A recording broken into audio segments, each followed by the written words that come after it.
কঠিন পরিস্থিতিতে কিভাবে এগোবেন। আমি অন্যদিন রান্নার ভিডিও নিয়ে আসি, কিন্তু আজকে আনলাম তরকারি বানানোর ভিডিও। এখানে বসে বসে একটু তরকারি বানাই আর আপনাদের সঙ্গে গল্প করি। কেমন আছেন সবাই? ভালো থাকলে ভালো, আর খারাপ থাকলে উপর আল্লাহর কাছে প্রার্থনা করি যেন সবাই সবসময়ের জন্য ভালো থাকেন। তা অন্য দিনের মতো আমি আজকে তরকারি বানাচ্ছি আর আপনাদের সঙ্গে একটু গল্প হোক। কঠিন পরিস্থিতিতে কিভাবে এগোবেন। ব্যর্থতা থেকে শিক্ষা নেওয়ার কৌশল। ব্যর্থতা মানে কি শেষ? না, ব্যর্থতা হলো সাফল্যের প্রথম ধাপ।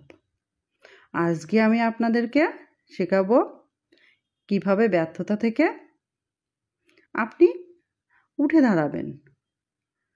প্রতিটি ব্যর্থতাই আপনাকে নতুন নতুন কিছু শেখায়, আবার নতুন পথ দেখায়।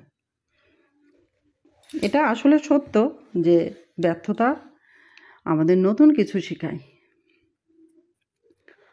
এটি আপনার ভুলগুলোকে চিহ্নিত করে এবং আপনাকে আরও শক্তিশালী করে তোলে। আমরা একবার ব্যর্থতা হলে মন ভাঙা চলবে না, আমাদের মনকে আরও বেশি শক্তিশালী করে তোলে। এবার ব্যর্থতা থেকে উঠে দাঁড়ানোর গোপন কিছু কথা। প্রথম, ব্যর্থতাকে মেনে নিন। প্রথমত ব্যর্থতাকে মেনে নিতে হবে, কারণ ব্যর্থতা খারাপ কিছু না। আমরা হয়তো বা বুঝি না, মনে কষ্ট পাই, কিন্তু এটা থেকে আমাদের অনেক কিছু শিখতে পারি। দ্বিতীয়ত, ভুলগুলো বিশ্লেষণ করুন। আর তৃতীয় হচ্ছে নতুন করে পরিকল্পনা করুন। তা আমাদের ব্যর্থতা হলে পিছুপা না হয়ে নতুন পরিকল্পনা করলে দেখা যাচ্ছে নতুন নতুন পথের সূচনা বের হতে পারে আবার।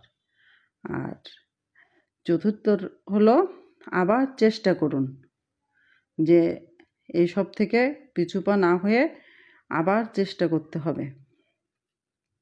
উপরে যে কথাগুলো বললাম সেই অনুসারে মেনে চলুন, দেখবেন আপনি অবশ্যই সফল হবেন। মনে রাখবেন, ব্যর্থতা কখনো আপনার শেষ নয়। আর যদি আপনি হাল না ছাড়েন, তা আমরা যদি হাল না ছেড়ে দিই, ব্যর্থতা কখনো শেষ না। কারণ হাল কখনোই ছাড়া যাবে না। আমরা চলতে গেলে হালটাকে ধরে রাখতে হবে মজবুত করে। নদীতে যখন নৌকা চলে, দেখেছেন হালটা কিভাবে মাঝি ধরে রাখে? হালটা যদি ধরে না রাখে তাহলে নৌকা কোন দিক যাবে? এদিক ওদিক কত দিকে চলে যাবে। তার কোনো ঠিক ঠিকানা থাকবে না। এমন হতে পারে মাঝ নদীতে যাই ঘোর পাক্ষে ডুবেও যেতে পারে। তাই জন্য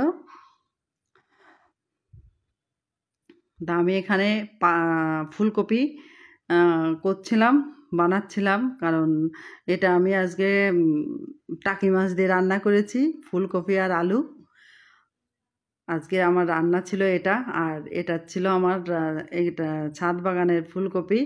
এটাই শেষ হয়ে গেল, কিন্তু এরকম গরমের দিনে কফি ভালো লাগে না। তারপরেও ছাদ বাগানের কফি অসাধারণ, যেহেতু নিজে হাতে করা, তারপর সারটার খুব কম দেওয়া ছিল, এই জন্য স্বাদটা অসাধারণ ছিল। ভালো থাকেন সবাই, নমস্কার।